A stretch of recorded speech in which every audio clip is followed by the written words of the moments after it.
ماں باپ کا ادب و احترام۔ اللہ تعالیٰ قرآن مجید میں ارشاد فرماتے ہیں، اگر وہ یعنی ماں باپ تیرے سامنے یعنی تیری زندگی میں بڑھاپے کو پہنچ جائیں، چاہے ایک ان میں سے پہنچے یا دونوں، اور بڑھاپے کی بعض باتیں جوانوں کو گراں ہونے لگتی ہیں اور اس وجہ سے ان کی کوئی بات تجھے گراں ہونے لگے، تب بھی ان سے کبھی ہوں بھی مت کرنا اور نہ ان سے جھڑک کر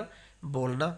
ان سے خوب ادب سے بات کرنا اور ان کے سامنے شفقت سے انکساری کے ساتھ جھکے رہنا اور یوں دعا کرتے رہنا کہ اے ہمارے پروردگار تو ان پر رحمت کر جیسا کہ انہوں نے بچپن میں مجھے پالا ہے،